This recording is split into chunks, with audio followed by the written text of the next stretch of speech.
Working Class Heroes, héros populaires d'hier et d'aujourd'hui, du réel ou de l'imaginaire. 1981, Irlande du Nord. Bobby Sands meurt après une grève de la faim de 66 jours dans la prison de Long Kesh. Ils sont au total une dizaine de volontaires, proches de l'armée républicaine irlandaise à y passer, après avoir exigé en vain du gouvernement britannique de leur reconnaître le statut de prisonniers politiques qui leur a été retiré quelques années plus tôt. Tous sont âgés de 20 à 30 ans. La ségrégation bat son plein dans l'Irlande des années 60, où grandit le jeune prolo Bobby Sands, dans la banlieue de Belfast. Le chômage est 2 fois plus fort dans la population catholique, victime de discrimination à l'embauche. Le système électoral minore leur représentation. Les postes de fonctionnaires, dans la police notamment, sont presque tous réservés aux protestants loyalistes, réputés fidèles au pouvoir de Londres et à la couronne. Un mur de 5 mètres de haut sépare les quartiers catholiques et protestants à Belfast ou à Derry. Les enfants ne vont pas dans les mêmes écoles. La répression du mouvement pour les droits civiques provoque l'escalade de la violence, comme lors du Bloody Sunday. Le dimanche 30 janvier 1972, le premier bataillon parachutiste tire à balles réelles sur une marche pacifique de 20 000 personnes. Pourquoi les enfants de Belfast et tous les ghettos, quand ils balancent un caillasse, on leur fait la peau? Je croyais que David et Goliath, ça marchait encore, que les plus petits pouvaient se débattre sans être les plus morts. Les aspirations des catholiques irlandais sont portées par le Sinn Féin, parti indépendantiste républicain, très marqué à gauche.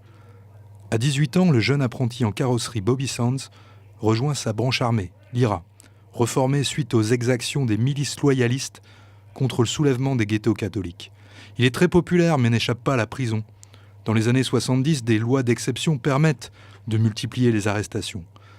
Face aux violences carcérales et au refus de leur statut politique, des prisonniers comme Bobby Sands enchaînent les actions de protestation.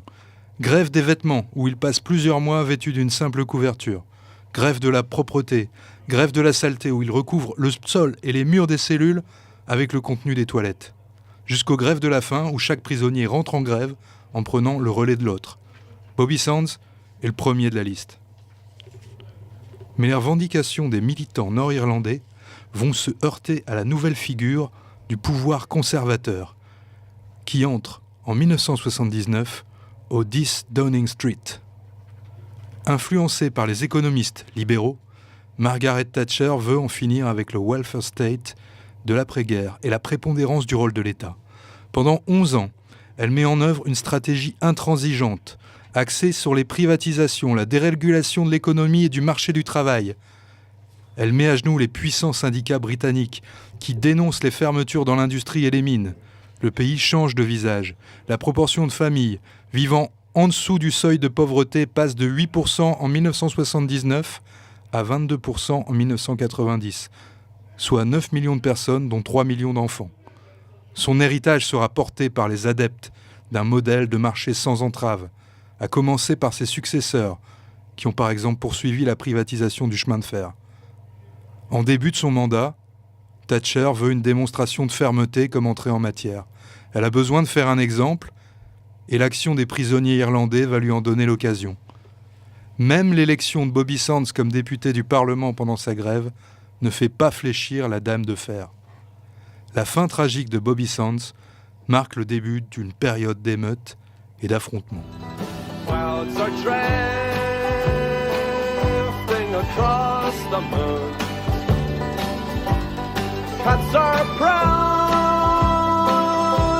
on their beat. Spring's a girl from the streets at night. Dirty old town, dirty old town. J'étais seulement un enfant de la classe ouvrière d'un ghetto nationaliste. Mais c'est la répression qui a créé l'esprit révolutionnaire de liberté.